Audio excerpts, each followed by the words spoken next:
है एवरीवन, स्वागत है आप सभी का मेरे YouTube channel learning academy by Varsha पर। तो आज हम करने वाले हैं एक और पीवाईक्यू।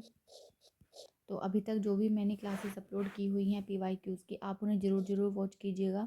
आपके एग्ज़ाम के लिए बहुत हेल्प होगी उनसे। और इसी के साथ अगर आपने इससे पहले अभी तक साइंस के नोट्स को नहीं पढ़ा है या आप अपना बेस थोड़ा ज़्यादा स्ट्रॉन्ग करना चाहते हैं तो आप जो वीडियोस हैं क्लास 6 और 7 और 8 की, उन्हें जा कर के भी वॉच कर सकते हैं। और अब ज़्यादा समय नहीं रह गया है आपकी एग्ज़ाम के लिए, तो अच्छे से अपनी पढ़ाई को करिएगा। नहीं तो आपके लिए थोड़ा सा प्रॉब्लम हो सकती है, क्योंकि किसी को नहीं पता एग्ज़ाम किसी भी तरह का आ सकता है। बहुत बार इजी भी आ जाता है, बहुत बार मॉडरेट भी, और बहुत बार टफ़ लेवल का भी एग्ज़ाम देखने के लिए मिलता है। तो चलिए फिर आज स्टार्ट करते हैं अपने पीवाईक्यू को कि आज किस तरह के हमारे पीवाईक्यूज़ हैं। तो पहला क्वेश्चन है हमारा, हाउ डज़, पेन का कलर एक बार चेंज कर लेते हैं। How does a periscope work in a submarine? Choose the correct option. Light from an object strikes the top mirror at 45 degree and bounces off at the same angle to the lower mirror so that a person can see the view outside. Light from the lower mirror enters the top mirror at 90 degree and bounces off at 90 degree to the top mirror to make the top view visible. It is based on law of reflection. It is based on laws of diffraction. एक बार हिंदी में भी पढ़ लेते हैं। किसी पनडुब्बी में पारदर्शी कैसे कार्य करता है? परिदर्शी। सही विकल्प का चयन कीजिए। किसी बिंब से प्रकाश 45 डिग्री पर शीर्ष दर्पण पर पड़ता है और उसी कोण पर निचले दर्पण से परावर्तित होता है, जिससे व्यक्ति बाह्य दृश्य देख सकता है। प्रकाश निचले दर्पण से शीर्ष दर्पण पर 90 डिग्री पर आपतित होता है और परावर्तित होकर 90 डिग्री पर शीर्ष दर्पण पर जाता है, जिससे शीर्ष दृश्य दृष्टिगोचर होता है। यह परावर्तन के नियमों पर आधारित है। यह अपवर्तन के नियमों पर आधारित है। तो देखिए, आपने जैसे पनडुब्बी को देखा होगा, जो वो तो पूरी या क्या होती है कि समुद्र में डूबी हुई रहती है, बट वहाँ से क्या होता है कि एक जो इस तरह का कुछ ऊपर की ओर निकला हुआ होता है, इसे इसे ही हम क्या कहते हैं, पेरिस्कोप कहते हैं। तो इसी के बारे में यहाँ पर पूछा गया है कि ये किस तरीके से काम करता है। ठीक है, तो यहाँ पर जो ऑप्शन नंबर 1 दिया हुआ है कि जो लाइट है ना, वो अगर आप जो मतलब स्ट्राइक होती है 45 डिग्री एंगल पर, ठीक है, और जो नीचे वाला एंगल आपका ये होता है मिरर होता है, उस पर से मतलब उसको देखा जाता है। और जो यहाँ पर ये सेकंड वाला बी वाला जो ऑप्शन है, ये आपका गलत है, क्योंकि 90 डिग्री यहाँ पर ये सही नहीं है, क्योंकि यहाँ जो एंगल फॉर्म्स होते हैं इस तरीके से देखा जाता है। इस तरीके से यहाँ से ऐसे आती है लाइट, ऐसे गिरती है और फिर ऐसे देखा जाता है उसको।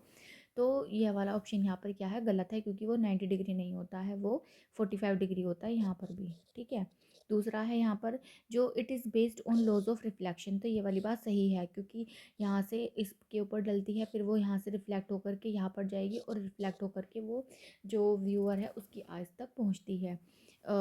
जो डी वाला ऑप्शन है रिफ्रैक्शन, भी यहाँ पर गलत है। रिफ्रैक्शन एक मीडियम से दूसरे मीडियम के लिए होता है। तो इस तरह से यहाँ पर क्या हो जाता है, हमारा ये जो ऑप्शन नंबर ए और सी है ये हमारे करेक्ट हो जाते हैं। जो ऑप्शन नंबर हमारा जो बी और जो डी है वो हमारे यहाँ पर गलत हो जाते हैं। ए और सी क्या है, सही है। तो इस तरह से ऑप्शन नंबर 4 क्या है, हमारे यहाँ पर सही हो जाता है।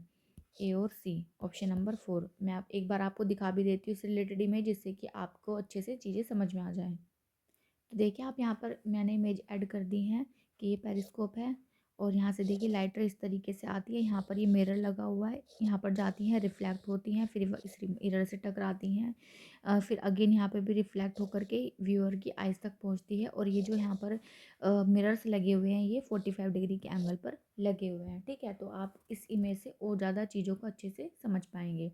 अब यहाँ से अब इनको हटा देते हैं, और आप चाहे तो इनका स्क्रीनशॉट भी ले सकते हैं। चलिए अब इनको हटाते हैं और आगे बढ़ते हैं हम अपने नेक्स्ट क्वेश्चन की तरफ कि क्या उसमें बताया गया है। तो नेक्स्ट क्वेश्चन है हमारा, ice floats on water because being a solid density of ice is greater than water. Ice combined with air which helps it float due to buoyancy.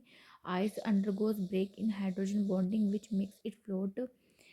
Molecular arrangement in ice is different than in water molecules. एक बार हिंदी में भी पढ़ लेते हैं।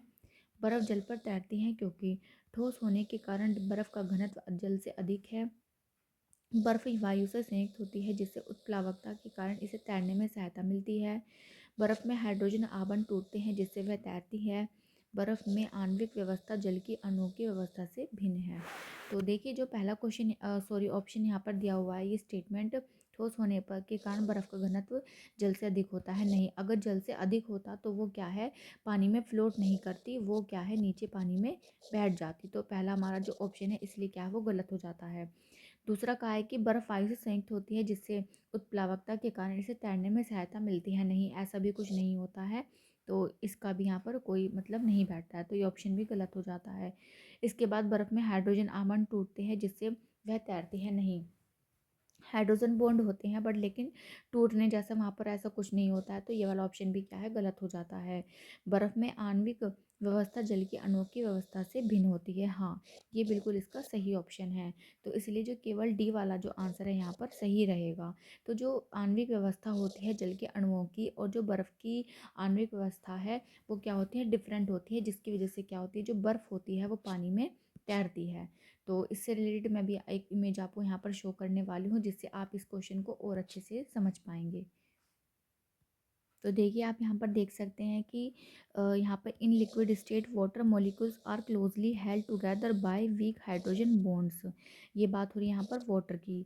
On reaching solid state hydrogen bond become stable arranging the water molecules far apart from each other. तो देखिए यहाँ पर इस तरीके से हाइड्रोजन बॉन्ड काम कर रहा है और यहाँ पर इस तरीके से काम कर रहा है। तो वहाँ पर जो बात हमें बोली गई थी कि जो हाइड्रोजन बॉन्ड होता है वो आवरण टूटते हैं, तो टूटने जैसा ऐसा कुछ नहीं है, सिर्फ उसके अरेंजमेंट के ऊपर यहाँ पर बात हुई है। तो यानी कि हम ये कह सकते हैं कि जो हमारे हाइड्रोजन बॉन्ड होते हैं वो उसका रोल होता है बट लेकिन उसके टूटने जैसा नहीं होता है, तो जिसकी वजह से जो हमारा बर्फ़ होती है वो पानी के ऊपर तैरती है। तो इस और आप यहाँ पे ये देख भी पा रहे होंगे कि किस तरीके से वाटर मॉलिक्यूल्स यहाँ पर बिखरे हुए हैं और यहाँ पर किस तरीके से जो वाटर मॉलिक्यूल्स है वो अरेंज हो रखे हैं, बिखरे हुए नहीं, अरेंज कह सकते हैं हम उसको। ठीक है, तो इस तरीके से क्या है, हम अपने क्वेश्चन का आंसर निकाल सकते हैं। अब इसको यहाँ से हटा देते हैं और फिर बढ़ते हैं नेक्स्ट क्वेश्चन की तरफ, और इस क्वेश्चन का जो हमारा आंसर होगा ऑप्शन नंबर 4 होगा। 4 उसके बाद है थर्ड क्वेश्चन हमारा assertion. Copper and aluminium wire are usually used for transmission of electricity. Copper and aluminium are good conductor and have a high resistivity. तो देखिए यहाँ पर जो बात बोली गई है कि जो कॉपर और एल्यूमिनियम है वो अच्छे ट्रांसमिशन करते हैं इलेक्ट्रिसिटी का, सही बात है क्योंकि वो गुड कंडक्टर्स हैं, बिल्कुल सही बात है यहाँ पर। और जो एंड हैव अ हाई, जो यहाँ पर ये वाली बात है, देखो गुड कंडक्टर्स ठीक है, ये सही बात बोली गई है, बट यहाँ पर इन्होंने जो ये वाली जो चीज़ ऐड कर दी है ना कि हाई रजिस्टिविटी वाली, तो जिसकी वजह से क्या है, ये वाला जो रीज़न है वो गलत हो जाता है। तो यहाँ पर जो अजर्शन है वो ट्रू हो जाता है हमारा, और जो रीज़न है वो क्या है, गलत हो जाता है, सिर्फ इस चीज़ की वजह से। ऐसा नहीं है क्योंकि गुड कंडक्टर दोनों ही हैं, कॉपर भी है और एल्यूमिनियम भी है, बट लेकिन हाई रेजिस्टिविटी यहाँ पर गलत वर्ड यूज़ किया है, जिसकी वजह से यहाँ पर जो ऑप्शन नंबर थर्ड है सिर्फ वही हमारा सही हो सकता है। हिंदी में है कि कॉपर एवं एल्यूमिनियम के तार प्राय विद्युत के संचरण में प्रयुक्त होते हैं। कारण दिया है कि कॉपर एवं एल्यूमिनियम सुचालक है और इनकी प्रतिरोधकता उच्च है। तो यहाँ तक तो सही है, पर ये वाली लाइन क्या है, गलत है। तो option number third is the correct answer. चलिए अब आगे बढ़ते हैं क्वेश्चन नंबर 4 की तरफ। What is the reason for boiling of water at lower temperature at a high altitude? There is increase in atmospheric pressure at higher altitude which leads to lowering of boiling point of water. There is decrease in atmospheric pressure at high altitude which leads to lowering of boiling point of water. The energy required to heat water increase at higher altitude leading to lower of the boiling point of water. The energy required for boiling water is higher at higher altitude due to low temperature leading to lowering of boiling point. एक बार हिंदी में भी पढ़ लेते हैं। ऊंचाइयों पर कम तापमान पर जल के उबलने का क्या कारण है? ऊंचाइयों पर वायुमंडलीय दाब में वृद्धि होती है जिससे जल का क्वथनांक निम्न हो जाता है, नहीं, जो वायुमंडलीय दाब में वृद्धि नहीं होती है। तो यहाँ पर ये गलत हो जाता है। ऊंचाइयों पर वायुमंडलीय दाब में ह्रास होता है जिससे जल का क्वथनांक निम्न हो जाता है। हाँ, ये सही बात है। जैसे जैसे ऊंचाई बढ़ती है तो जो वायुमंडलीय दाब है उसमें कमी आती है, जिसकी वजह से जो बॉइलिंग पॉइंट है वाटर का वो भी क्या हो जाता है, कम हो जाता है। और जो थर्ड पॉइंट है हमारा, क्योंकि हमें एक ही आंसर निकालना था तो हमें आगे पढ़ने की ज़रूरत भी नहीं है, हमारा सेकंड ऑप्शन क्या है, करेक्ट हो जाता है। ठीक है। और ये चीज़ आपने पढ़ी होगी। देखिए एनसीईआरटी हमारा बहुत ज़्यादा इम्पोर्टेंट रोल प्ले करती है हमारे सीटेट के एग्ज़ाम में, तो आप उसे बिल्कुल भी अवॉइड नहीं कीजिएगा। ठीक है। सेकंड क्या है कि आपको जितना ज़्यादा चीज़ें अच्छे से क्लियर होंगी, यानी कि आपने उनको बस, एक तो होता है सरसरी निगाह से पढ़ लेना, एक होता है कि अच्छे तरह से पढ़ना, उसको बार बार रिवाइज करना, तो वो चीज़ें आपको ज़्यादा हेल्प करती हैं। तो आपको उसी तरह से अपनी पढ़ाई करनी है। तो इस तरह से हमारा जो ऑप्शन नंबर सेकंड है यहाँ पर वो करेक्ट हो जाता है। मैं एक इमेज ऐड कर रही हूँ, उसे देख के आप और अच्छे से क्लियरली समझ पाएंगे। तो देखिए इस इमेज से आप अच्छे से समझ सकते हैं कि जो एल्टीट्यूड, हाई एल्टीट्यूड होने के साथ क्या हो रहा है कि लो प्रेशर हो रहा है, और कम एल्टीट्यूड पर क्या है, प्रेशर ज़्यादा है, जिसकी वजह से क्या होता है कि जो हमारा बॉइलिंग पॉइंट होता है वो ऊपर कम होता है और नीचे ज़्यादा होता है। तो ये इमेज से आप अच्छे से समझ गए होंगे। चलिए अब इसको हटा देते हैं और बढ़ते हैं नेक्स्ट क्वेश्चन की तरफ। नेक्स्ट क्वेश्चन है हमारा 5। Read the table below and answer the following questions. At what temperature would both the element be in liquid state. Okay. कि नीचे दी गई सारणियों को निम्नलिखित प्रश्न का उत्तर देना है कि दोनों तत्व द्रव अवस्था में होंगे। देखिए अब 44 डिग्री सेल्सियस, 444, 98, 82, 115 सोडियम और सल्फर के यहाँ पर हमें दिए हुए हैं मेल्टिंग पॉइंट और बॉइलिंग पॉइंट। तो देखिए जो मेल्टिंग पॉइंट हमारा होता है इससे तो ऊपर होना चाहिए, और जो बॉइलिंग पॉइंट हमारा क्या है, से नीचे होना चाहिए। किसकी चीज़ के लिए, लिक्विड होने के लिए। क्योंकि बॉइलिंग पॉइंट से ज़्यादा होगा तो फिर वो मतलब वेपर बन के उड़ने लग जाएगी चीज़ें, और मेल्टिंग पॉइंट से कम होने पर क्या है, वो सॉलिड फॉर्म में रहेंगी। तो लिक्विड फॉर्म होने के लिए इन दोनों के बीच का जो टेम्परेचर है वो हमें चूज़ करना होगा। तो अब आप देखिए कि 98 से ऊपर होगा और 882 से नीचे होना चाहिए, इससे ऊपर होना चाहिए और इससे नीचे होना चाहिए। तो अब यहाँ पर आप अगर देखेंगे तो देखिए वैसे तो यहाँ पर अगर देखा जाए तो पूरी तरह से ये क्वेश्चन मेरे हिसाब से करेक्ट नहीं है, क्योंकि अगर यहाँ पर मेल्टिंग पॉइंट यहाँ पे बिल्कुल स्टार्टिंग इन्होंने ले लिया है, दोनों के बारे में पूछने के लिए इनको 115 और 144 लेना चाहिए था, क्योंकि बॉइलिंग पॉइंट 444 होगा। तो फिर वो क्या है कि धीरे धीरे भाप बन करके उड़ने लगेगा, या फिर मतलब जो बॉइलिंग पॉइंट होगा। और दूसरी चीज़ मेल्टिंग जो पॉइंट होगा वहाँ उससे पहले नीचे होने की वजह से क्या हो जाएगा कि वो ठोस फॉर्म में ही रहेगा। तो इनके बीच की कोई टर्म यहाँ पर यूज़ करनी चाहिए थी, बट इन्होंने एग्जैक्टली यही टेम्परेचर्स को ले लिया है यहाँ पर। तो हमें इसी में से ही कोई अपना बेस्ट ऑप्शन चूज़ करना होगा। तो उस हिसाब से जो ऑफिशियल आंसर की के अकॉर्डिंग इन्होंने 100 जो 15 है हमारा उसे चूज़ किया हुआ है। कि उसके पीछे लॉजिक ये हो सकता है कि 100 जो 15 हमारा टेम्परेचर है वो बिल्कुल स्टार्टिंग पॉइंट है, कि वहाँ पर वो पिघलना स्टार्ट हो गया होगा। जब पिघलना स्टार्ट हो गया होगा तो लिक्विड फॉर्म में आ गया होगा। और अब क्योंकि वो बॉइलिंग पॉइंट से क्या है, नीचे है, बॉइलिंग पॉइंट से नीचे है, तो वो तब भी क्या है, लिक्विड फॉर्म में ही एग्जिस्ट करेगा। तो जिसकी वजह से जो ऑप्शन नंबर 4 है वो यहाँ पर हमें करेक्ट करना होगा। देखिए अदरवाइज़ अगर हम हमारे हिसाब से, या फिर आपने अगर आप भी ये चीज़ को पता आपको होगी ही, तो उस हिसाब से तो 115 और 444 के बीच में यहाँ पर एक ऑप्शन देना चाहिए था। बट अब क्योंकि वो ऑप्शन यहाँ पर नहीं दिया गया है, तो हमें अपना जो आंसर है वो एक यही चूज़ करना होगा, है ना। ऊपर के हम ऑप्शंस को वैसे भी चूज़ नहीं कर सकते क्योंकि वो बहुत ज़्यादा हैं। तो अगर ये तो सबसे छोटा हो जाएगा, ये सबसे बड़ा हो जाएगा। अब 115 और 444 ही बचते हैं, तो 115 ही यहाँ पर हमारे क्या होगा, सही आंसर होगा। ठीक है। तो हिंदी में भी इसका ऑप्शन नंबर हम 4 यहाँ पर लगा लेते हैं और बढ़ते हैं आगे क्वेश्चन की तरफ। देखिए कुछ क्वेश्चंस तो ऐसे होते हैं कि हम जो हमारी पढ़ी हुई चीज़ें होती हैं बिल्कुल उससे रिलेट कर जाते हैं, बट जैसे ये वाला क्वेश्चन है जो अभी हमने देखा है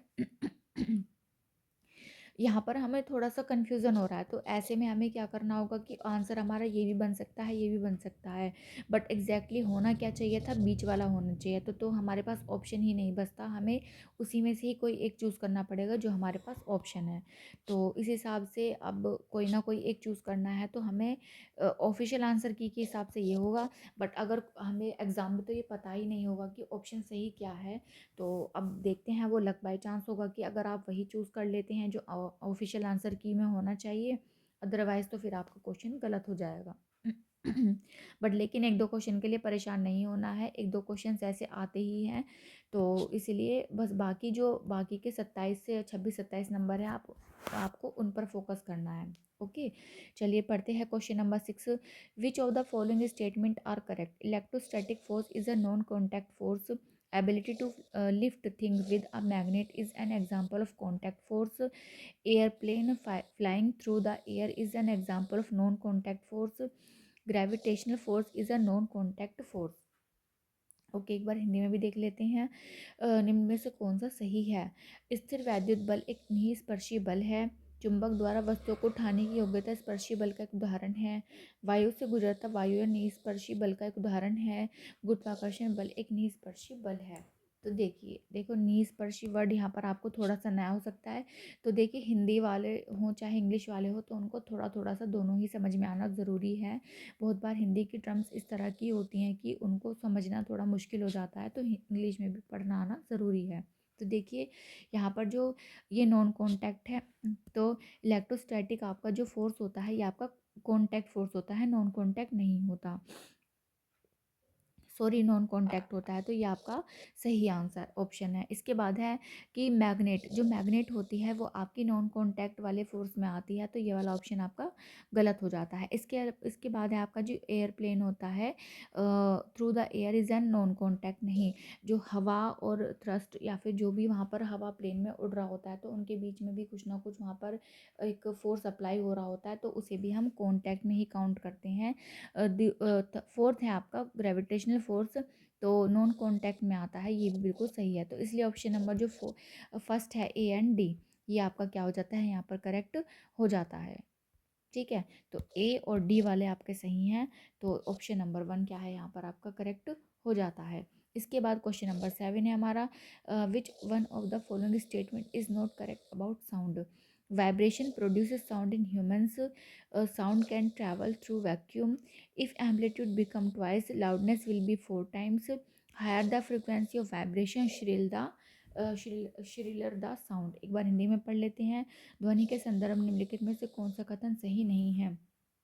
मानवों में कंपन ध्वनि उत्पन्न करता है। ध्वनि निर्वात में गति कर सकती है। यदि आयाम दुगना हो जाए, उच्चता 4 गुना हो जाएगी। जितनी उच्च कंपन की आवृत्ति उतनी ही कर्णभेदी ध्वनि होगी। तो देखिए यहाँ पर हमसे क्या पूछा है, जो सही नहीं है। ठीक है, नहीं वाला हमसे पूछा है, तो पहले यहाँ से इसको साफ कर लेते हैं एक बार। ठीक है, फिर हमें थोड़ा सा मैसी मैसी सा हो जाता है सब कुछ।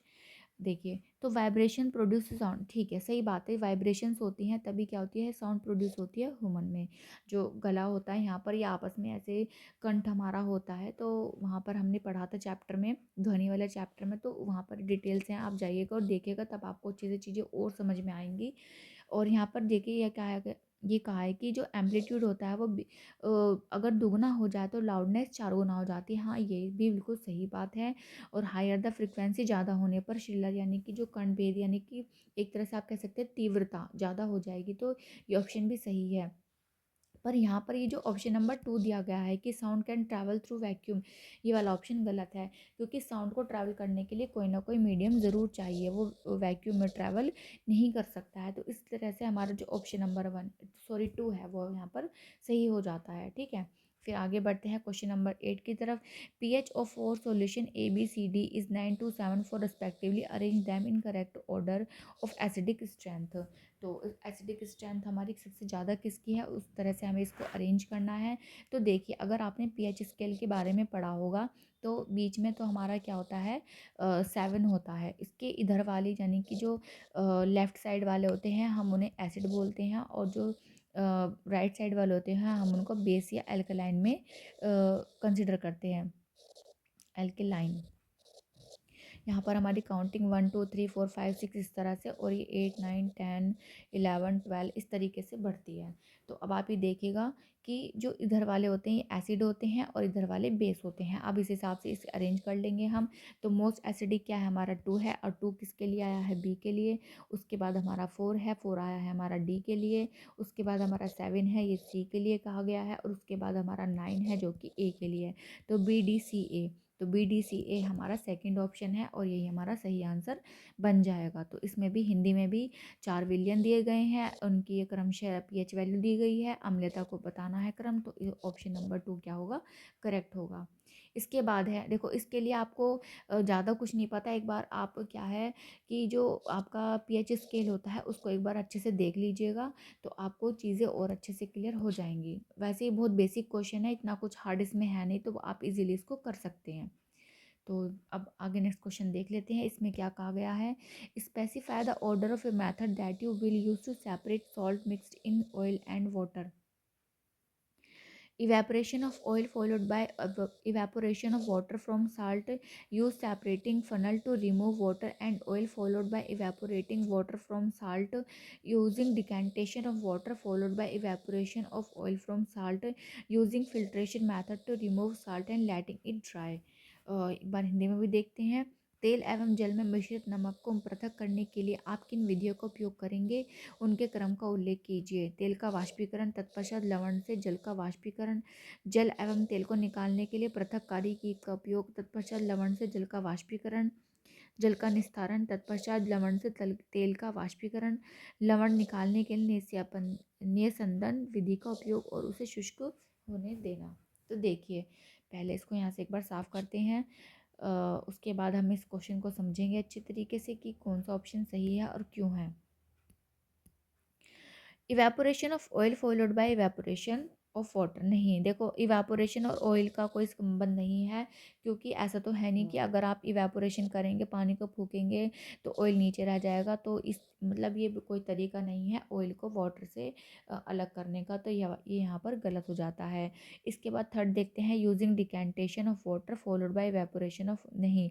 तो डिकेंटेशन हमारा किन चीज़ों के लिए होता है, जब हमारी कोई चीज़ पानी में अघुलनशील होती है, ठीक है। तो जब कोई चीज़ अघुलनशील होगी या इनसॉल्युबल होगी वाटर में, तो हम क्या करेंगे उसको पानी में मिलाएंगे और वो नीचे बैठ जाएगी चीज़, और उसके बाद पानी ऊपर आ जाता है और पानी को हम क्या है नितार लेते हैं।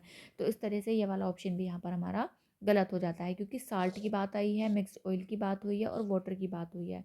तो थर्ड ऑप्शन भी गलत हो जाता है। Using filtration method to remove salt and letting dry.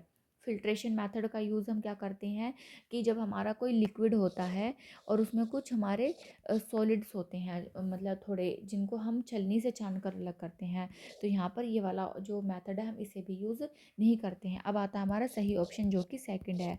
तो अब ये सही क्यों है कि यूजिंग सेपरेटिंग फ़नल। तो सेपरेटिंग फ़नल का यूज़ किया है हमने किसके लिए, ऑयल और वाटर को एक दूसरे से अलग करने के लिए। और उसके बाद हमने क्या किया है कि इवेपोरेशन का यूज़ किया है जो वाटर से किसको, साल्ट को अलग करने के लिए। तो हमारा ऑप्शन नंबर 2 इसलिए क्या है, करेक्ट हो जाता है। तो इजी था ये, इसमें को बहुत ज़्यादा कुछ समझने के लिए वैसे था नहीं, बट फिर भी मैं यहाँ पर एक इमेज ऐड कर देती हूँ सभी जो आपके सेपरेशन मेथड्स हैं, जिससे कि आप उससे और अच्छे से चीज़ों को समझ पाएँ। तो यहाँ पर आप देख सकते हैं कि फिल्ट्रेशन में separating solid particle from liquid using a filter medium, है ना। देखो यहाँ पर एक लिक्विड है और यहाँ पर सॉलिड पार्टिकल्स उसमें आए, तो इसलिए हमने फिल्ट्रेशन का यूज़ किया है। इवेपोरेशन का removing a solvent from a solution by heating it living behind solute. तो जो कोई भी ऐसी चीज़ जो पानी में या किसी भी लिक्विड में मिक्स हो जाती है और इवेपोरेट हो सकती हो, तो वहाँ पर हम इवेपोरेशन मेथड का यूज़ करते हैं। नेक्स्ट आता है distillation, separating component of a liquid mixed based on different in boiling points. अगर कोई ऐसी लिक्विड्स हैं जिनके जो बॉइलिंग पॉइंट्स है वो डिफरेंट डिफरेंट होते हैं, तो हम इस वाले मेथड का यूज़ करते हैं। डिकेंटेशन यूज़ होता है, pouring of liquid from a mixture containing a solid particle settle at the bottom. ऐसी कोई भी चीज़ जो पानी में या किसी भी लिक्विड में मिलाने के बाद सेटल डाउन हो सकती हो, तब हम डिकेंटेशन जो मेथड है उसका यूज़ करेंगे। Sieving, separating particle by size using a mesh, allowing smaller particle to pass through. तो जब कोई ऐसी चीज़ होती है बड़ी सॉलिड चीज़ में कोई छोटी सॉलिड चीज़ होती है और हमें उसको सेपरेट करना होता है, यानी कि दोनों ही सॉलिड है, तब हम सीविंग मेथड का यूज़ करेंगे।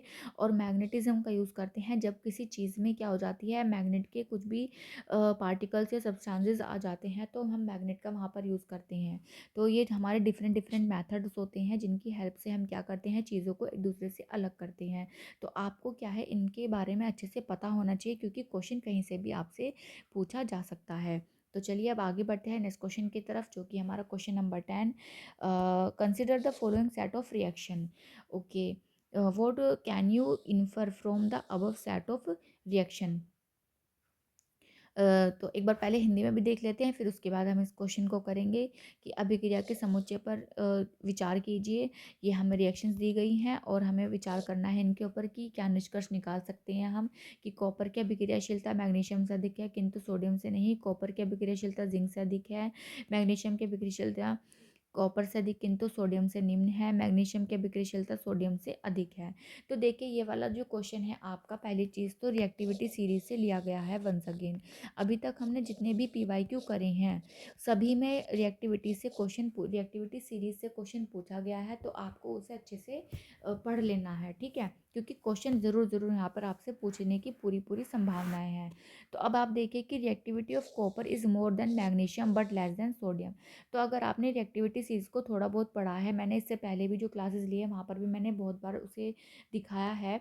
तो जो कॉपर होता है हमारा, वो हाइड्रोजन से नीचे आता है और उससे पहले हमारी बहुत सारी मेटल्स होती हैं, और सबसे पहले पोटेशियम और सोडियम ही आते हैं, और उसके नीचे ही कहीं हमारा मैग्नीशियम होता है, और उसके नीचे होता है हमारा कहीं जिंक। तो आप ये देखिए कि कहा गया है कि जो रिएक्टिविटी ऑफ कॉपर की मोर देन मैग्नीशियम, मैग्नीशियम से तो कॉपर कभी ज़्यादा हो ही नहीं सकता जबकि वो नीचे है, तो ऑप्शन नंबर 1 हमारा करेक्ट नहीं है। इसके बाद है reactivity of copper is greater than zinc, क्योंकि अगेन कॉपर नीचे है जिंक से, तो ये वाला हमारा जो ऑप्शन है ये भी गलत हो जाता है। Reactivity of magnesium is more than sodium, क्योंकि मैग्नीशियम भी सोडियम से नीचे है, तो ये वाला ऑप्शन भी गलत हो जाता है। Reactivity of magnesium is more than copper but less than sodium. हाँ, ये बात सही है, क्योंकि कॉपर मैग्नीशियम से नीचे है, तो मैग्नीशियम ज़्यादा रिएक्टिव होगा कॉपर से, और सोडियम से नीचे है मैग्नीशियम, तो सोडियम ज़्यादा रिएक्टिव होगा, मैग्नीशियम कम रिएक्टिव होगा। तो इसलिए ऑप्शन नंबर जो थर्ड हो जाता है वो हमारे यहाँ पर सही हो जाता है। ऑप्शन नंबर थर्ड क्या है, सही है हमारा। तो अगेन मैं आपको बोल रही हूँ कि जो रिएक्टिविटी सीरीज़ है उसे अच्छे से कर लीजिएगा। एक क्वेश्चन आपको, चाहे वो आपका इसी तरह की मतलब इक्वेशंस वहाँ पर आपको बना करके दे दी जाएंगी, और आपको पहचानना होगा कि कौन किससे ज़्यादा रिएक्टिव है। और ऐसे डिस्प्लेसमेंट करके भी कुछ एक रिएक्शंस आती हैं, तो वहाँ पर उस तरह से भी क्वेश्चन को पूछ लिया जाता है। क्वेश्चन नंबर अब 11 है, gold is preferred for making jewellery because it is malleable, resistance to corrosion, highly reactive है, सोनोरस है। हिंदी में भी देखते हैं एक बार। आभूषण निर्माण में सोने को प्राथमिकता दी जाती है, क्यों? कि यह आघातवर्धी है, संक्षारण रोधी है, अत्यधिक अभिक्रियाशील है, अनुनादी है। तो देखिए मैलिएबल है, सही बात है, क्योंकि हम उसको पीट पीट करके कितना भी पतला उसको बना सकते हैं, ठीक है। तो जब पीटा जा सकता है, आप खुद भी देखते होंगे कि सोने के आभूषण को कितनी भी बारीक या कितना भी पतला हम उसको कर सकते हैं, तो बिल्कुल सही बात है ये। रेजिस्टेंस टू कोरोजन, और ये भी बिल्कुल सही बात है कि हम सोने को कितना भी हवा में पहनकर घूमते फिरते रहें, वो कभी भी ऑक्सीडाइज नहीं होता है, उस पर कोई भी कोरोजन या फिर जंग वगैरह नहीं लगता है। और थर्ड यहाँ पर बोला है कि हाईली रिएक्टिव है, नहीं, अगर हाईली रिएक्टिव होता तो हम उसे क्या अपनी बॉडी पर पहन के थोड़ी घूम रहे होते, तो ये बात यहाँ पर बिल्कुल गलत बोली गई है। सोनोरस, तो देखिए सोनोरस तो होती है, बट लेकिन हमें इतना मतलब हमें उससे उस चीज़ से कोई लेना देना थोड़ी है, हमें कोई घंटे थोड़ी बनाने हैं गोल्ड के कि हम उसको वहाँ पर बजाएंगे। तो सोनोरस यहाँ पर भी मतलब नहीं है, क्योंकि ज्वेलरी में सोनोरस का कोई भी काम नहीं है। तो इसलिए ऑप्शन नंबर जो डी है ये भी आपका गलत हो जाता है। तो ऑप्शन नंबर थर्ड, यानी कि जिसमें ए और बी सही है, तो वही आपका ऑप्शन सही यहाँ पर है, ठीक है। तो ऑप्शन नंबर क्या है, थर्ड सही है। अगर ऊपर की तरफ देखा जाए तो ए और बी आपके सही हैं, सी और डी आपके गलत हैं। आगे बढ़ते हैं। देखिए क्वेश्चन जो पूछने का तरीका होता है थोड़ा सा यहाँ पर ट्रिकी हो जाता है या फिर कंफ्यूज करने वाला। बहुत बार पता ही नहीं होता है कि हम ऑप्शन ए बी सी इस तरीके से लिखे होते हैं और फटाफट ए देख कर ए फिल कर देते हैं। बट आपको ये गलती नहीं करनी है। ध्यान से नीचे पहले सारे ऑप्शन को, पूरे क्वेश्चन को नीचे तक पढ़ना है और क्वेश्चन के जो स्टेटमेंट क्या दिए गए हैं उसके अकॉर्डिंग क्या ऑप्शंस बनाए गए हैं वही हमें चूज़ करना है। ऐसा नहीं उठाया और क्वेश्चन देखा, अरे आंसर मिल गया और भरना शुरू कर दिया। पूरे क्वेश्चन को एक बार पहले पूरी तरह से देख लेना है, उसके बाद ही उस गोले को फिल करना है, क्योंकि आपके पास दूसरा ऑप्शन नहीं होगा उसको मिटो करके दूसरा गोला फिल करने का। इसके बाद आता है from the following identify the set with only physical changes. बहुत इजी क्वेश्चन है, बिना समझाए भी आप इसको बहुत इजीली कर सकते हैं। केवल भौतिक परिवर्तन समाविष्ट है। हमने इसमें एक दो चीज़ें पढ़ी थी कि जहाँ पर भी नया प्रोडक्ट नहीं बनता है वही क्या है आपका फिजिकल चेंज होता है। तो रस्टिंग ऑफ आयरन नहीं हो सकता है, कुकिंग ऑफ फूड नहीं हो सकता है, अगेन रस्टिंग ऑफ आयरन नहीं हो सकता है। Freezing of ice cream, melting of chocolate, dissolving of candy, ये सिर्फ पिघल रही हैं, इनकी स्टेट बदल रही है बट कोई भी नया जो प्रोडक्ट है वो फॉर्म नहीं हो रहा है। तो इस तरह से ऑप्शन नंबर जो 2 है 12 क्वेश्चन का वो सही हमारा आंसर हो जाता है। इसके बाद आता है question number 13। Esters are the chemical which give fruit their smell. Polyester is actually a polymer with repeating units of esters. तो हमें बताना है कि कौन सा सही है। एक बार हिंदी में देखते हैं। एस्टर वे रसायन है जो फलों को उनकी सुगंध देते हैं। पॉलिएस्टर वास्तव में वह में एक बहुलक है और जो एस्टर के एकक की पुनरावृत्ति से बना है। तो देखिए यहाँ पर जो स्टेटमेंट 1 है वो भी बिल्कुल सही है और जो स्टेटमेंट 2 है वो भी बिल्कुल सही है। पहली चीज़ तो यह है कि जो ईस्टर का फॉर्मूला होता है वो आपको पता होना चाहिए। वो इस तरीके से कुछ करके होता है, या आर डैश या आर डबल डैश ले लेते हैं। अगर हम इसका केमिकल स्ट्रक्चर देखेंगे तो यहाँ पर सी डबल बॉन्ड, सी जो है डबल बॉन्ड से जुड़ा होता है एक ओ से, और एक ओ से सिंगल बॉन्ड से जुड़ा हुआ रहता है। यहाँ आर डैश और यहाँ पे आर डबल डैश, इस तरीके से हमारा ये फॉर्म होता है। तो ये फलों की सुगंध में भी हमारा मतलब होता है, जो सुगंध होती है फलों की, जो मीठी मीठी सी हमें भीनी भीनी सी खुशबू आती है वो इसी की वजह से आती है। दूसरा ये एक तरह का बहुलक होता है जो उसकी पुनरावृत्ति से बना हुआ रहता है। तो ऑप्शन नंबर जो 1 है हमारे यहाँ पर सही हो जाता है, क्योंकि दोनों ही यहाँ पर सही स्टेटमेंट दिए गए हैं। फिर क्वेश्चन नंबर 14 आ जाता है। मैचिंग यहाँ पर हमें करनी है। तो मैचिंग का वंस अगेन मैं आपको बता देती हूँ, जो भी आपको सबसे इजी लगता है वही आप सबसे पहले उठाइए। तो सबसे पहले देखिए, जो आपका वीड साइड होता है 2,4-D, आपने कई बार अपने घरों में या आसपास सुना भी होगा। जो 2,4-D होता है ये एक तरह का वीड साइड होता है। तो डी का थर्ड जहाँ पर भी दिया हुआ है, तो देखिए डी का थर्ड 2 ऑप्शन में है, तो यहाँ वाले 2 कट गए हैं। इसके बाद जो है बिटुमिन, तो बिटुमिन आपने बहुत बार पढ़ा होगा, या अगर आप क्लास 8 की NCERT पढ़ेंगे तो उसमें या 7 या 8 में ही है ये चैप्टर, जहाँ पर कोयले से रिलेटेड चीज़ें दी गई हैं। तब आप अगर पढ़ेंगे तो आपको पता चल जाएगा। जो बिटुमिन होता है वो हमारा पेंट में यूज़ होता है। तो बी का फर्स्ट भी हमारा किस में दिया हुआ है, यहाँ पर डी का थर्ड है और बी का फर्स्ट यहाँ पर है। तो इस तरह से ऑप्शन नंबर जो फर्स्ट है वो हमारा सही बन जाता है।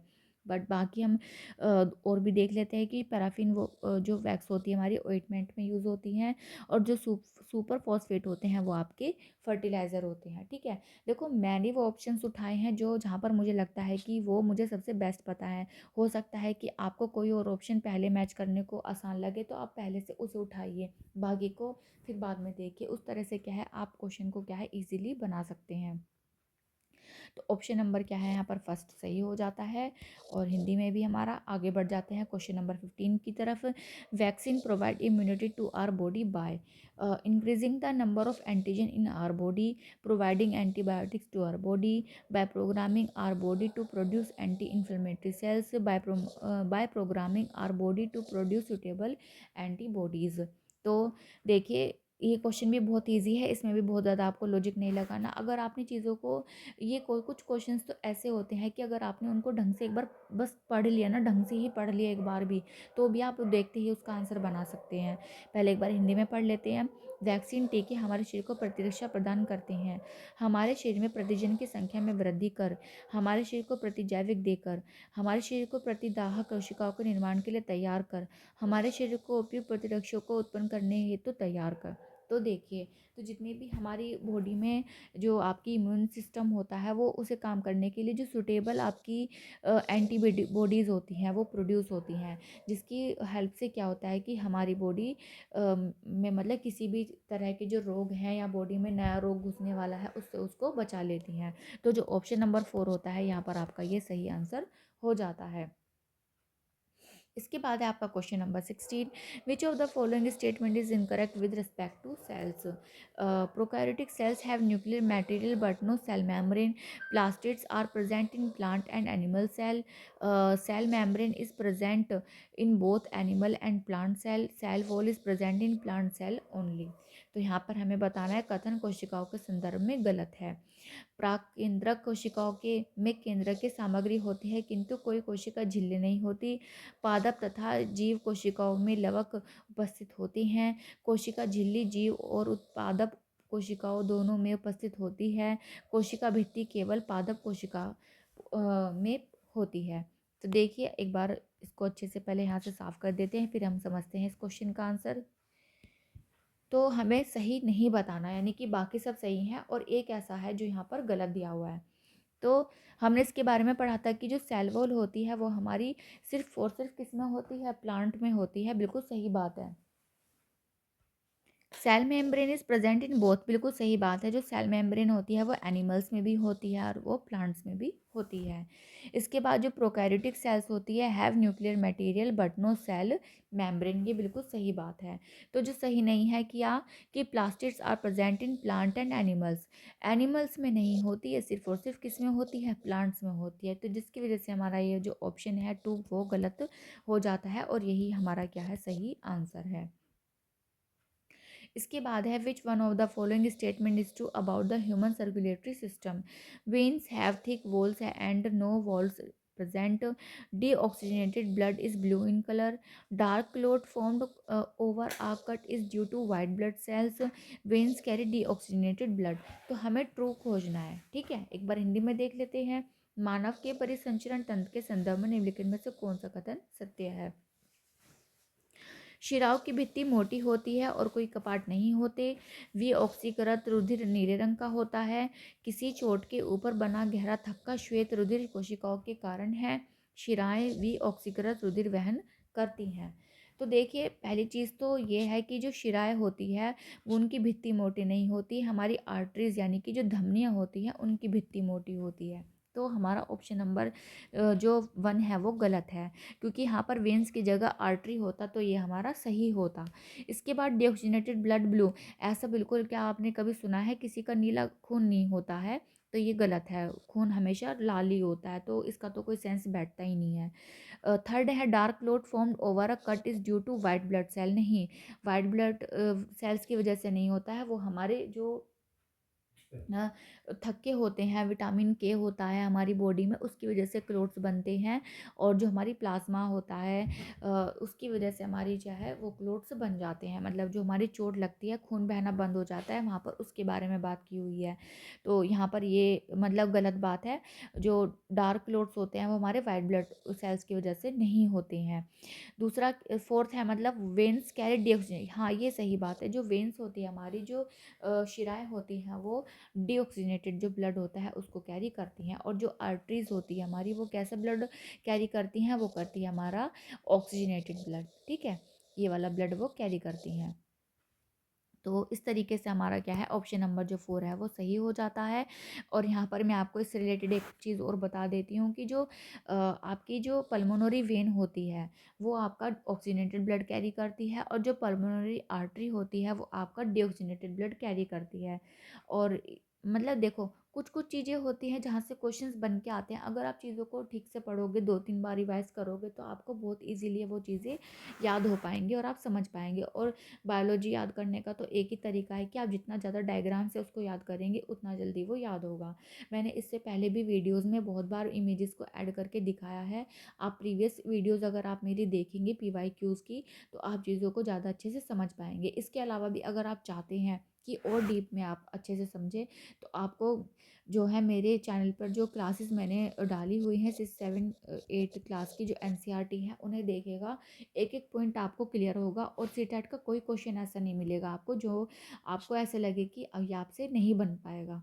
ओके, तो चलिए अब आगे बढ़ते हैं नेक्स्ट क्वेश्चन की तरफ। 18, study the table and identify A B C and D.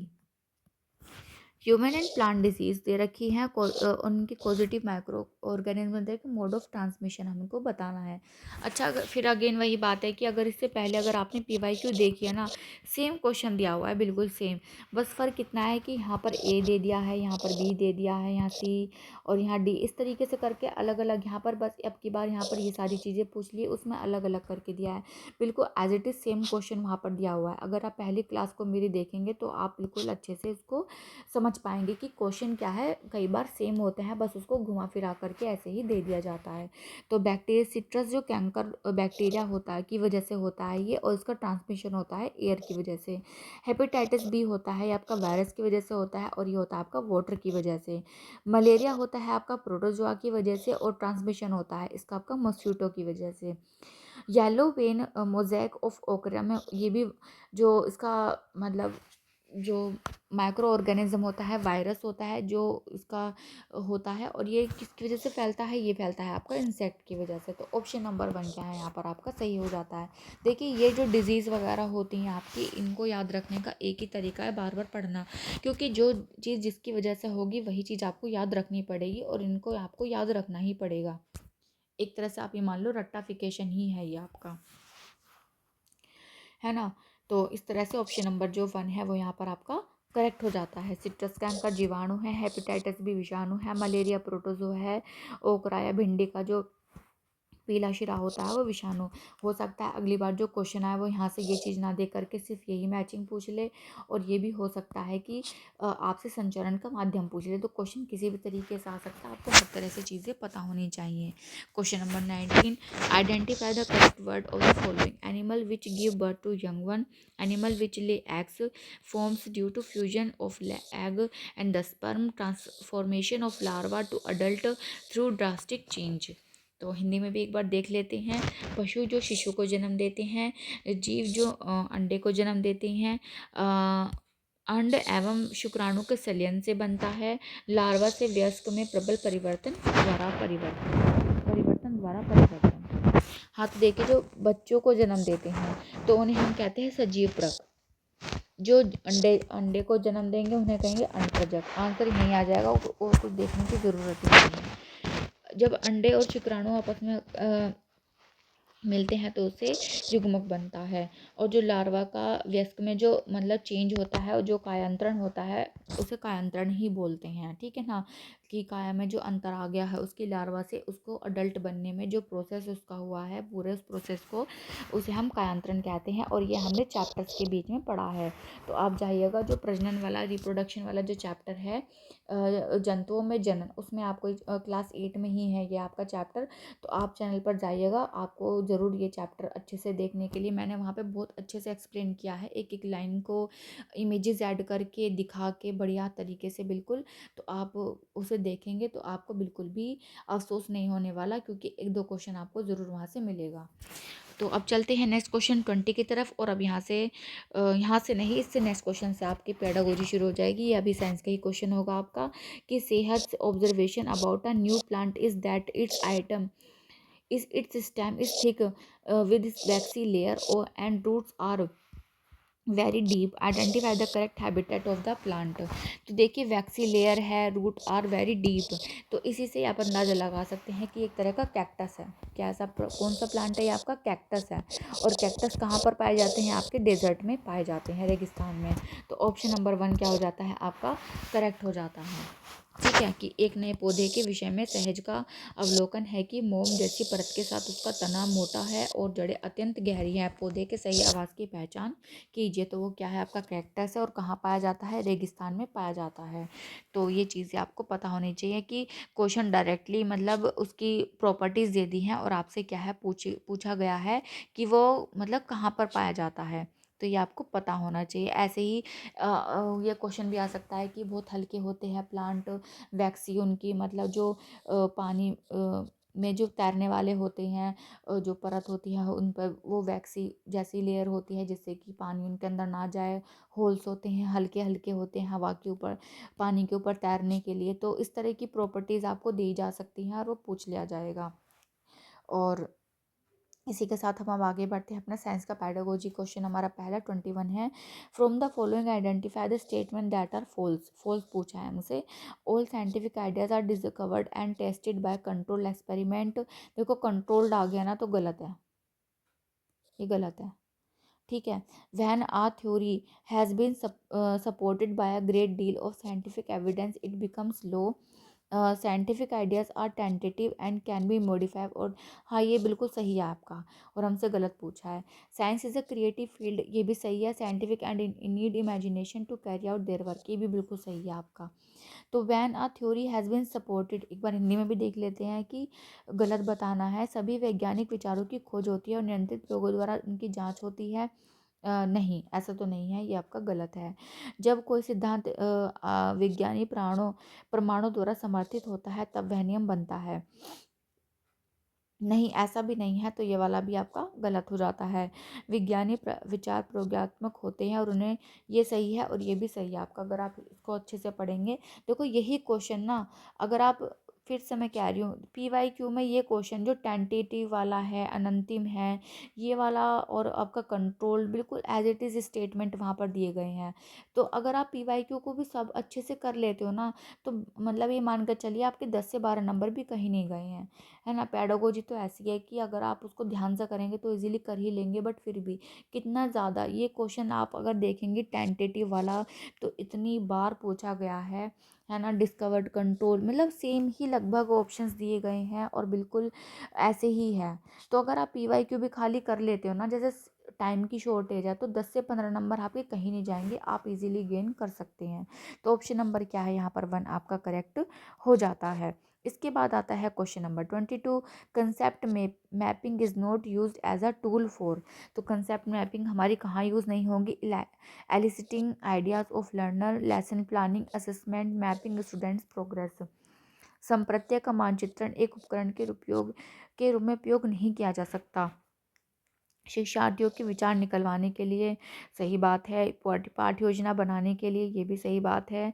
आकलन के लिए, सही बात है। विद्यार्थियों की प्रगति का मानचित्रण करने के लिए, तो सही बात है कि हम कंसेप्ट मेकिंग, तो प्रगति का जो मानचित्रण है हम उसका वहाँ पर उससे नहीं कर सकते। आकलन के लिए कर सकते हैं, पाठ्य योजना बनाने में कर सकते हैं कि मतलब हम आगे आगे कैसे कैसे स्टेप्स आगे बढ़ना है, बच्चों से क्या क्या क्वेश्चन हमें पूछने हैं। लेसन प्लान बनाते समय शिक्षार्थियों के विचार निकलवाने में कि बच्चा क्या सोच रहा है, हम उसको मतलब कंसेप्ट मेकिंग होगा, धीरे धीरे हम एक आगे बढ़ेंगे तो बच्चा क्या उसका जवाब देगा, हम जहाँ कहाँ वो अटक पा रहा है हम उस चीज़ को कर पाएंगे।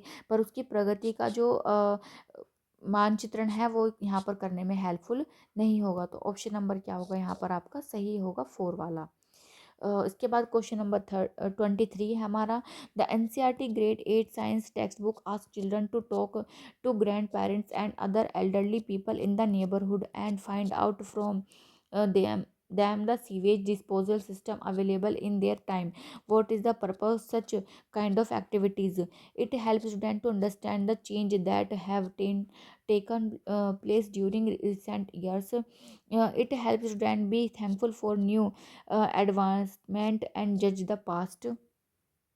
It helps students to go out for a fun activity and break the monotony of classroom activities. It helps students to develop a skill of making a question, asking question, gathering information. It helps students explore different sources of information other than textbook. Hindi में भी एक बार देख लेते हैं इसे। तो देखिए, NCERT के कक्षा 8 के विज्ञान की पाठ्य पुस्तक बच्चों से उनके दादा दादी, पड़ोस के अन्य बुजुर्गों से बात करने और यह जानने में कि उनके समय में वाहित मल निपटान की कौन सी निकाय उपलब्ध थी कहती है।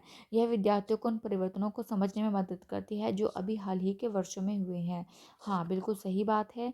यह विद्यार्थियों को भूतकाल के विषय में निर्णय लेने और नवीन प्रगतियों के प्रति कृतज्ञ होने में मदद करती है। देखिए, अगर हम पहली बार इस क्वेश्चन को पढ़ेंगे तो ये बिल्कुल सही लगेगा हमें, ठीक है, बट ये हमारा, चलो आगे बढ़ते हैं, फिर देखते हैं इसको। यह विद्यार्थियों को मनोरंजक क्रियाकलाप के लिए बाहर जाने, कक्षा कक्ष के क्रियाकलापों की निरस्ता तोड़ने में मदद करती है। तो ये वाला भी आपका निरस्ता नहीं, तो मतलब आगे बढ़ते हैं, फिर देखेंगे हम इसको। यह विद्यार्थियों को एक प्रश्न का निर्माण करने के कौशल का विकास करने, प्रश्न पूछने, सूचना एकत्र इत्यादि करने में।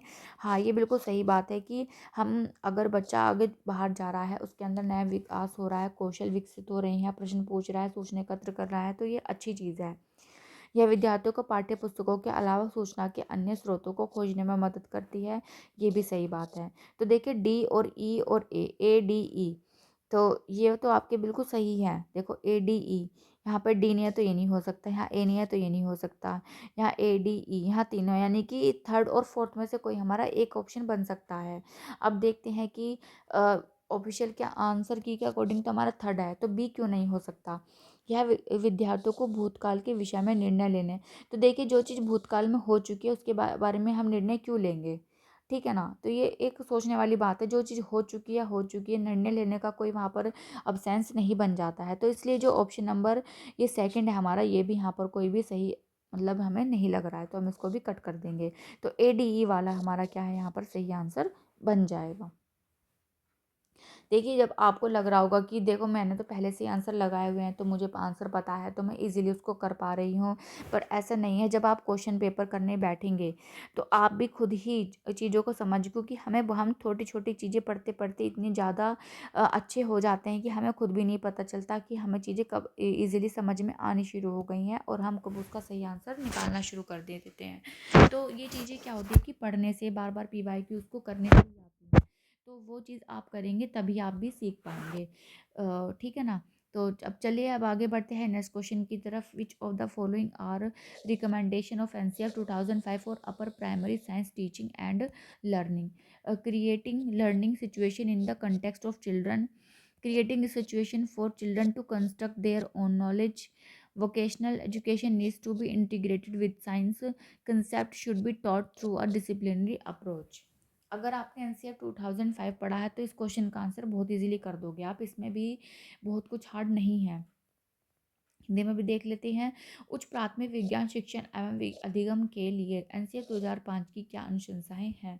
बच्चों से संबंधित अधिगम स्थितियों का निर्माण, बच्चों के लिए ऐसी स्थितियां जहां वे स्वयं ज्ञान का निर्माण कर सके, सृजन करना, व्यावसायिक शिक्षा का विज्ञान के साथ समाकलित हो जाना आवश्यक है, संप्रतियों को एक विषय पर उपागम से सिखाना चाहिए। तो देखिए, जो NCF में ये वाली जो दो लाइन है बिल्कुल एज इट इज़ लिखी हुई हैं, ठीक है। रही बात सी और डी ऑप्शन की, तो यहाँ पर इसके बारे में अभी कोई बात नहीं हुई है, और संप्रतियों के एक विषय परक उपागम से सिखाना चाहिए, तो ऐसा भी कुछ वहाँ पर नहीं है। तो एज इट इज़ लाइनें जो दी गई हैं वो आपकी ए और बी वाली हैं, तो ऑप्शन नंबर जो 1 है वही आपका यहाँ पर करेक्ट हो जाता है। इसके बाद है question number 25। A teacher began with a discussion of acid and base, their properties, occurrence in everyday life, pH and indicators. After teaching acid base, the teacher arranged verification activities of acid base. This approach to sequencing of teaching learning activity will be termed as। तो देखिए, inductive है, deductive है, constructivist है, inquiry based है। हिंदी में एक बार पढ़ लेते हैं, फिर एक बार हम इसको क्वेश्चन को डिस्कस करेंगे।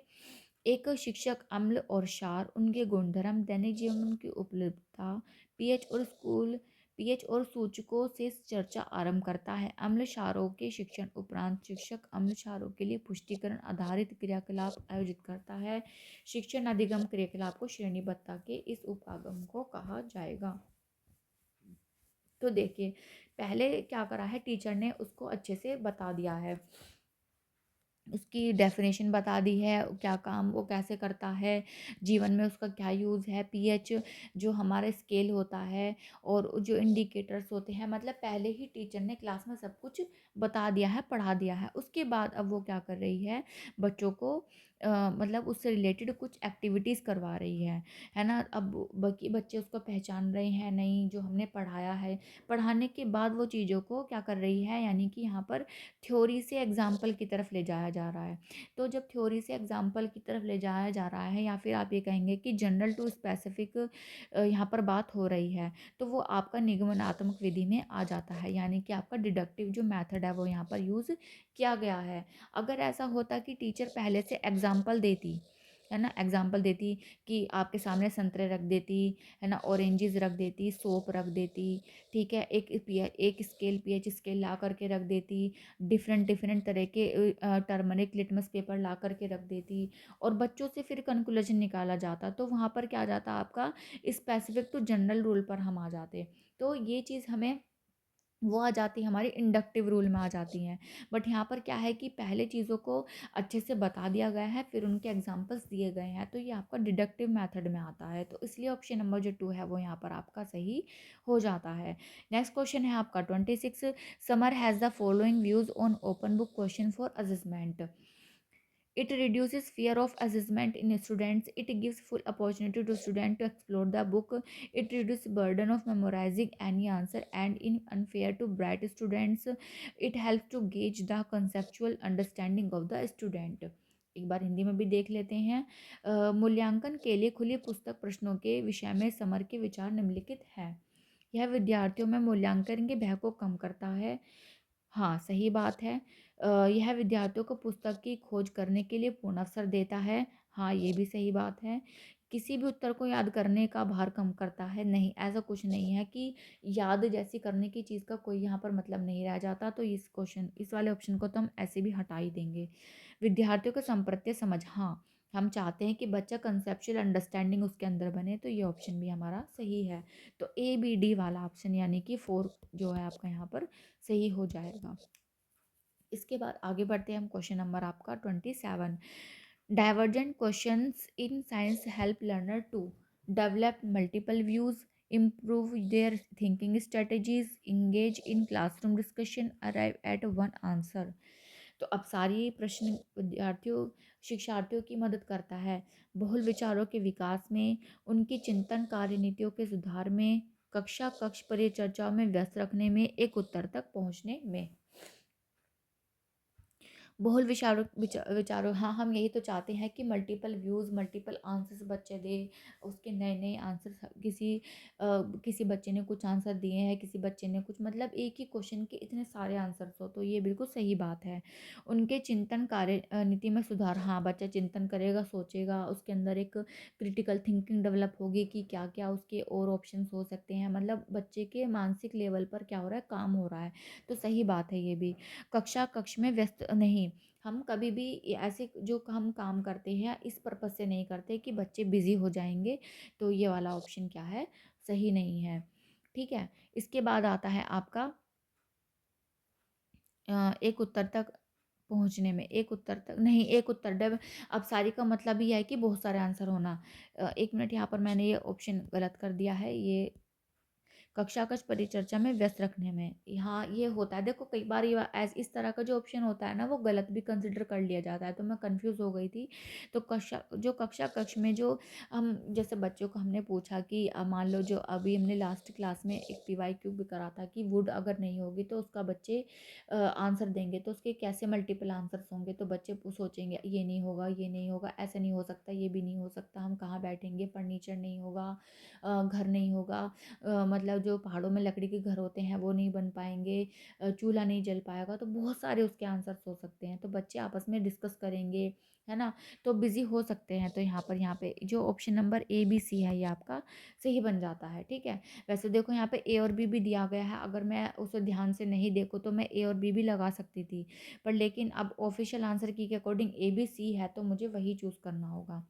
बट आप जब क्वेश्चन को अटैम्प्ट करेंगे तो आपको तो नहीं पता होगा, पर आप क्या है कि प्रैक्टिस प्रैक्टिस आप करेंगे, क्योंकि PYQs रिपीट हो भी सकते हैं, सेम सेम ऑप्शंस देखने के लिए मिल सकते हैं, तो आपका ऑप्शन गलत होने के चांसेस भी कम होंगे। बाकी तो आपने अच्छे से पैडागोजी को, साइंस की पैडागोजी को पढ़ा होगा, तो आप उसको कर ही लेंगे, और कुछ ही दिन में आपको जल्दी ही, मतलब अब साइंस पैडागोजी की एक अच्छी क्लास देखने के लिए मिल सकती है, वहाँ पर हम अपनी साइंस पैडागोजी की सभी जो हमारे टॉपिक्स है उसको एक ही क्लास में क्या कर लेंगे, ख़त्म कर देंगे। ठीक है, तो अगर आप चाहते हैं कि मैं साइंस पैडागोजी के ऊपर क्लास लेकर के आऊँ तो आप कमेंट करिएगा ज़रूर। ठीक है, उससे क्या होगा कि मुझे भी पता चलेगा कि हाँ, आप लोग चाहते हैं कि साइंस पेडागोजी आपको पढ़नी है, और मुझे भी ये भी पता चलेगा कि आप कितने इंटरेस्टेड हैं आगे की मेरी वीडियोस और वॉच करने में। चलिए अब आगे बढ़ते हैं नेक्स्ट क्वेश्चन की तरफ। 28 है हमारा। Which of the following is not an objective of using discrepant event in science classroom? It helps teacher to elicit misconceptions in students. It helps to create cognitive conflict in students. It helps student to view their idea differently. It helps weak student to perform well in assessment. Hindi में देख लेते हैं। विज्ञान के कक्ष में विसंगत घटनाओं के उपयोग का निम्नलिखित में से क्या उद्देश्य नहीं है? नहीं। देखो ये वाले जो वर्ड होते हैं ना, नहीं और सही वाले, इनको ध्यान से देखना और ऐसे चाहे तो सर्कल भी कर लेना, क्योंकि बहुत बार क्या होता है, हम नहीं का सही कर देते हैं, सही का नहीं, और हमारा क्या है क्वेश्चन गलत हो सकता है, तो ध्यान रखना है इस चीज़ का। यह विद्यार्थियों में भ्रांतियां उजागर करने में शिक्षकों की सहायता करता है। यह विद्यार्थियों में संज्ञानात्मक द्वंद्व उत्पन्न करने में सहायता करता है। यह विद्यार्थियों को अपने विचारों को भिन्न ढंग से देखने में मदद करता है। यह कमजोर विद्यार्थियों को आकलन में अच्छा प्रदर्शन करने में मदद करता है। तो देखिए ये बिल्कुल सही बात है। आकलन करने में मदद होगी तो बहुत अच्छी बात है। विद्यार्थियों को 1 मिनट, आज चीज़ें थोड़ी सी ऊपर नीचे हो रही हैं, तो प्लीज़ उसके लिए मैं सॉरी बोल रही हूँ। मुझे आंसर लगाना दूसरा चाहिए था और लगा कुछ और रही हूँ मैं। यह विद्यार्थियों को भ्रांतियाँ उजागर करने में शिक्षक की नहीं, भ्रांतियाँ जैसी कोई चीज़ नहीं होती हैं। तो ये बात आपकी जो भ्रांतियों में उजागर करने में शिक्षकों की सहायता करता है। नहीं, नहीं, नहीं हमें देखना है। तो ये वाला आपका उस हिसाब से सही हो जाता है, मतलब ऐसा हमें करना होगा। यह विद्यार्थियों में संज्ञानात्मक द्वंद्व, हाँ, सही बात है कि देखो जब कोई भी चीज़ होगी, घटना होगी, विसंगत घटना होगी, तो संज्ञानात्मक द्वंद्व भी होंगे। तो ये सही बात है बिल्कुल। यह विद्यार्थियों को अपने विचारों को भिन्न ढंग से देखने में, हाँ, ये भी सही बात है कि विचारों को भिन्न ढंग से मदद देखने में या प्रस्तुत करने में हेल्प करेंगे, बिल्कुल ठीक है। कमजोर विद्यार्थियों को आकलन में अच्छा प्रदर्शन करने में मदद करता है। तो देखो कमज़ोर विद्यार्थी, देखो हाँ, मेरी गलती क्या थी कि मैंने यहाँ पे ये वर्ड ध्यान नहीं दिए। कमज़ोर, कमज़ोर विद्यार्थी जैसा कोई भी वर्ड नहीं होता। कोई भी बच्चा कमज़ोर नहीं होता। यहाँ पर आपको ऐसी सी ही चीज़ों का ध्यान रखना है। पैडागोजी में कोई भी ऐसा वर्ड जो बच्चों के लिए नेगेटिव रूप में यूज़ हुआ हो, वही क्या है आपका ऑप्शन बन जाएगा। उसी से आप अंदर देखो, कमज़ोर जैसे यहाँ पर ये वर्ड यूज़ कर लिया है, जिसकी वजह से यही आपका गलत है। तो नहीं पूछा है तो यही हमारा आंसर सही हो जाएगा, ऑप्शन नंबर 4। तो पहले जब मैंने ऑप्शन ए सही मान लिया था, तो मैंने इस पर ध्यान नहीं दिया था। तो कमज़ोर जो वर्ड यहाँ पर यूज़ हुआ है, ये बिल्कुल ठीक यूज़ नहीं हुआ है, तो जिसकी वजह से ये ऑप्शन आपका सही नहीं है। तो यही मतलब अकॉर्डिंग टू स्टेटमेंट ये सही गलत गलत है, और हमारे ऑप्शन के हिसाब से ये वाला ही हमारा सही आंसर है। आगे बढ़ते हैं क्वेश्चन नंबर 29 की तरफ। The science text book often have coloured books with the interesting stories of the past. There is information about William Harvey, who discovered the circulation of the blood and how it was not accepted at that time. He was ridiculed for his ideas. What are the objective of science teaching learning that are fulfilled by including the above if the in the textbook? To develop a historical perspective for the development of, because same question इससे पहले भी हमने एक class में करा है, बिल्कुल same question ही दिया हुआ है। तो अगर आपने वो देखा होगा तो आप इसको डायरेक्टली कर पाएंगे। तो सही बात है ये बिल्कुल। To develop a sense that are new ideas take time to accept it, बिल्कुल सही बात है। To develop open mindedness in science, बिल्कुल ये भी। टू इंक्लूड फन एलिमेंट, नहीं, फन एलिमेंट के लिए नहीं है वहाँ पर। जो आगे के ऑप्शन ए बी सी हैं, बिल्कुल उसका वही पर्पज़ है, और उन्हीं पर्पज़ को पूरा करने के लिए वो वहाँ पर इंक्लूड किए जाते हैं, ना कि फ़न एलिमेंट के रूप में वहाँ पर दिया जाता है उनको। तो हिंदी में एक बार पढ़ लेते हैं कि पाठ्य पुस्तकों में प्राय भूतकाल की रुचिपूर्ण कहानियाँ रंगीन बॉक्स में दी गई है। विलियम हार्वे AD 1578, जिन्होंने रिधर के परिसंचरण की खोज की थी, और किस प्रकार वह उस समय स्वीकार नहीं की गई थी के विषय में सूचना दी गई। उनके विचारों के लिए उपहास किया गया था। विज्ञान के शिक्षण अधिगम के ऐसे कौन से उद्देश्य हैं जो पाठ्य पुस्तक में उपयोग को सम्मिलित करने से पूर्ण हुए हैं? संप्रत्यय के विकास के लिए ऐतिहासिक परिप्रेक्ष्य विकसित करना, यह समझ विकसित करना कि ये नए विचारों को स्वीकार करने में समय लगता है, विज्ञान में खुले मस्तिष्क मानस का विकास करना, विज्ञान में खेल को सम्मिलित करना जिसका आकलन नहीं करना है। तो ये गलत है आपका। तो ऑप्शन नंबर क्या है आपका? 4 यहाँ पर सही हो जाता है। क्वेश्चन नंबर 3, असर्शन दिया हुआ है कि the fact of science serves as the foundation for concepts principle and theories. Fact है, रीजन है, fact in science are static and do not change. तो देखिए स्टैटिक वाली बात आ गई तो ये तो वैसे भी गलत हो ही जाना है, तो फिर रीज़न तो फॉल्स हो जाता है, असर्शन क्या हो जाता है आपका? ट्रू हो जाता है। हिंदी में देखते हैं एक बार। ऑप्शन नंबर 3 सही है यहाँ पर। विज्ञान के तथ्य उनके संप्रत्य नियमों सिद्धांतों के लिए आधार का कार्य करता है, और कारण है कि विज्ञान के तथ्य स्थायी हैं और परिवर्तित नहीं होते, हो सकते हैं। तो यहाँ पर ऑप्शन नंबर 3 क्या है? अभी कथन सही है, और जो कारण है वो आपका असत्य है। और इसी के साथ हमारी आज की क्लास है ये ख़त्म होती है। 30 क्वेश्चंस हमने अपने साइंस के कर लिए हैं, जिसमें कि आपके 10 पैडागोजी के क्वेश्चंस थे और आपके 20 क्वेश्चंस थे आपकी एनसीईआरटी बुक से रिलेटेड, यानी कि आपके कंटेंट से रिलेटेड। तो एक बार मैं आपको फिर से बता देती हूँ, अगर अब तो देखिए वैसे बहुत कम समय है, तो अब नोट्स पढ़ने का बिल्कुल भी टाइम आपके पास नहीं है, बट फिर भी अगर आप चाहें तो 2x या 3x, अगर आपने प्राइम ज्वाइन किया हुआ है यूट्यूब का, तो आप 2x 3x और 4x की स्पीड तक भी कर करके आप क्या है एक ओवरव्यू ले सकते हैं क्वेश्चंस का, नोट्स का। तो आप जाइएगा लर्निंग अकेडमी बाय वर्षा पर, तो वहाँ पर आपको क्लास 6 की 7 की वीडियोस देखने के लिए मिलेंगी, है ना। और इसके अलावा आप PYQ जितना ज़्यादा करेंगे उतनी ज़्यादा आपको रिपीटेटिव क्वेश्चन देखने के लिए मिलेंगे, उतनी ज़्यादा आपकी हेल्प होगी। इसके अलावा जो इससे अलग सब्जेक्ट हैं आपके, चाहे वो पैडागोजी है, हिंदी है, इंग्लिश है, उसकी भी तैयारी आपको अच्छे से करनी है, अगर आपको अपनी मार्क्स बेस्ट से बेस्ट कर रखनी है। तो होपफुली आज की क्लास आप लोगों को समझ में आई होगी। मैंने हर बेस्ट तरीके से समझाने की कोशिश की है। कुछ चीज़ें थोड़ी सी ऊपर नीचे हो गई थी, उन्हें अवॉइड कीजिएगा। कई बार हो जाता है, मतलब ह्यूमन मिस्टेक्स हो जाती हैं, आपसे भी हो जाती होंगी, तो प्लीज़ उन्हें अवॉइड कीजिएगा और जो सही आंसर है उन पर ही फोकस कीजिएगा कि क्या आंसर है, क्यों वो आंसर है। इस तरीके से अगर आप बार बार एक क्वेश्चन को देखेंगे तो आप चीज़ें अच्छे से कर पाएंगे, और बहुत हार्ड पेपर भी नहीं आता कि आप क्वेश्चन नहीं भी बना पाएंगे। कुछ ना कुछ ऐसी चीज़ें होती हैं कि कहीं ना कहीं आपकी जो आपने पढ़ा हुआ होगा वो उससे रिलेट कर ही जाएंगी। तो फिर देखते रहिए लर्निंग अकेडमी बाय वर्षा पर क्लासेस को, शेयर करते रहिए, लाइक कीजिए, सब्सक्राइब कीजिए, और मिलते हैं फिर नई क्लास में। तब तक के लिए बाय एंड टेक केयर।